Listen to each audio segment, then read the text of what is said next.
What's going down, YouTube? It is your man Jay Styles, and it is that time of year again. Now, I'm not talking about the NFL playoffs or the basketball season. It is Chinese New Year, baby! So yes, for all you politically incorrect people, yes, it's not just Chinese New Year.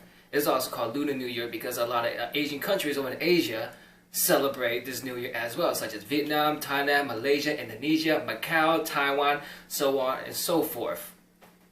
It just so happens as Chinese people we get most of the credit because there are 1.3 billion of us alone in China. We're not counting all the other different countries as well, whereas Chinese people has migrated to. Also, you gotta put it this way, every major metropolitan city has a Chinatown. Now this year, Lunar New Year lands on a very, very lucky date, January 28th. And for some of you guys know, Asian people are very superstitious. The number 2 represent easy, number 8 represent wealth. So easy, wealth. What more can you ask for, right? Now this year is the year of the rooster, and for people born in the year of the rooster, the traits and also characteristics are hardworking, observant, confident, courageous, and also very resourceful. So, if you guys know someone that's born in the year of rooster, holla at them if you ever need some help. And Asian people are the most hardest working people out there. They never take days off. Over in Asia, they work 6 or 7 days a week, 12 hours a day, sleep maybe like 4 or 5 hours. They also find time to go drink and party and, occasionally do drugs. But, you didn't hear from me, alright? But for the most part, for Chinese/Lunar New Year, they do take days off. Because, it is actually 1 day, 1 week, depending where you're from and depending who's your employer, that they do take those days off and also celebrate. Now, for all you bananas out there, and if you guys are wondering, if you're not familiar with the tradition, here are 8 official ways to celebrate Chinese New Year. Let's go! Now, number 8, and I kind of hate this the most, but it's about cleaning. Yes, cleaning. Clean your house, clean your apartment, clean your condo, clean your car, clean your workplace, clean your belly button.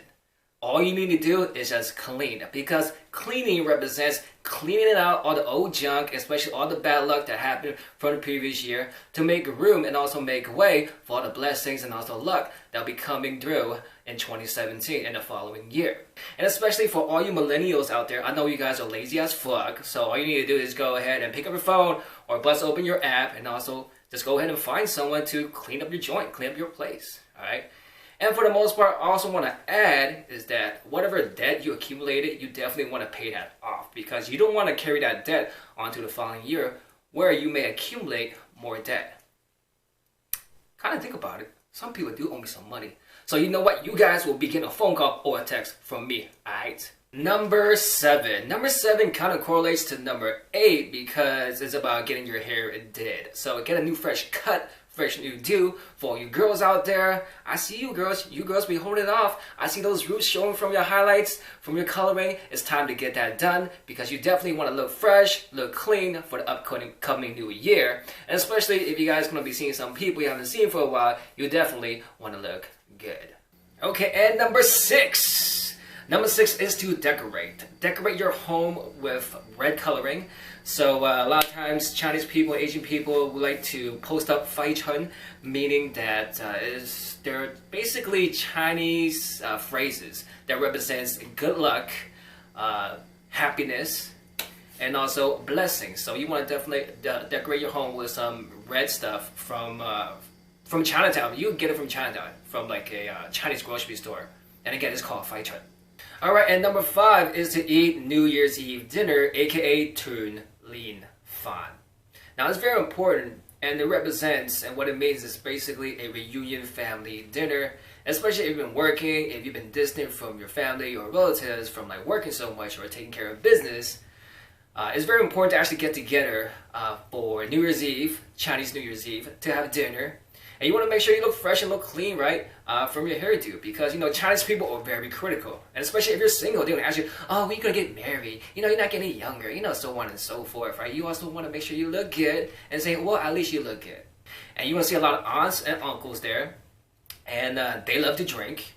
And Asian people, they're very loud. If you guys didn't know, they're very loud. They like to drink. So your aunts and uncles are going to get turned up and they're going to want to have a drink with you. So just be ready for that, okay?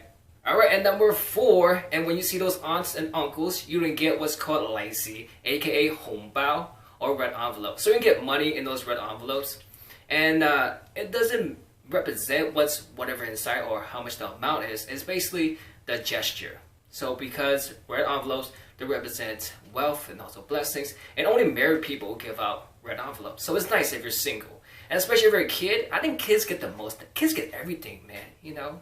It's so unfair. Once you get older, you don't get as much anymore, but it's okay. It's okay. It's alright. And number 3 is gambling. Yes, Asian people love to gamble, especially if you've gotten money, and you know, a lot of your aunts and uncles, a lot of your relatives kind of have money with them. They either received money or they went to a bank.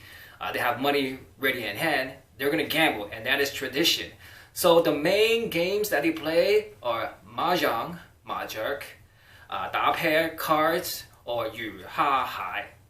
That means fish, shrimp, and also crab. So it's basically a dice game. There's a board out there. You place your money on whichever crustacean or character or whatever seafood animal out there, and then there's the dealer, and there's the dealer. The dealer will go ahead and shake up the dice and see, you want to see which one it lands on, because if it doesn't land on you, it lands on yours, whatever you picked on, then you lose your money. Typically, the dealer wins most of the time. I'm sorry. So if you're going to play that, you want to make sure you're the dealer, man. I'm telling you, I'm not saying all the time, but most of the time.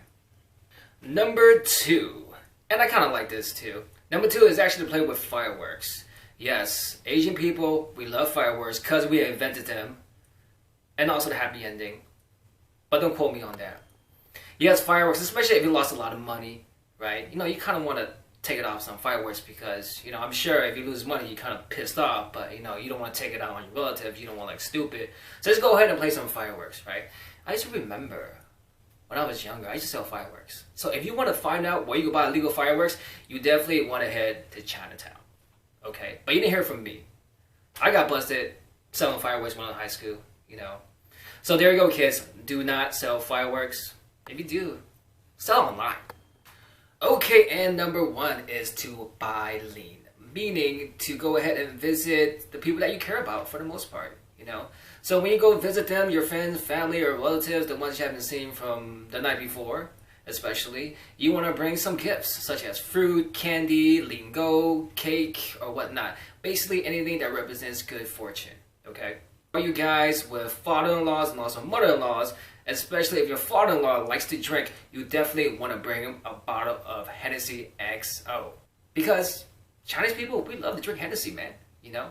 And he's gonna love you, man, for bringing him a bottle of Hennessy XO. Now, if you guys don't have Hennessy XO, it's okay, you know, if it's a little out of your budget, but yeah, at least want to bring a bottle of Hennessy of VSOP, not the VS, not the VS, nah, bro. 阿細伯，恭喜發財，恭喜發財啊！好耐冇見，好耐冇見。少少意思，唔成敬意，送支酒俾你飲下。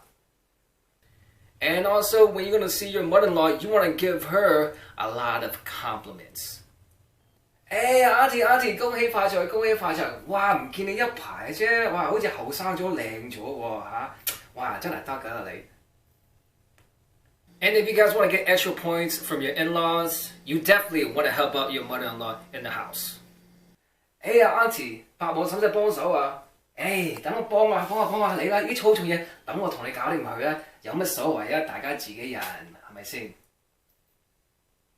Now there you have it. Those are my 8 official ways to celebrate Chinese New Year. For the most part, a lot of my Chinese and also Asian friends celebrate that way also. Now Chinese New Year, Lunar New Year is fun. You have games, you eat, you drink, you play with your nieces and nephews. It's all a good time. But for the most part, Chinese New Year is the time to reunite with the people that matters the most, your family. Because as we're busy trying to pursue our careers, finish school, maturing, our parents, our grandparents, and also aunts and uncles are growing old at the same time. So while they're still around, it's nice to spend some more time with them. And I know a lot of Asian people don't do this much, but tell them that you love them. Because you never know when you're going to have that opportunity again. Now you guys let me know, how do you and your family celebrate Chinese New Year? Did I leave something out? Leave the comments below and make sure subscribe. Peace.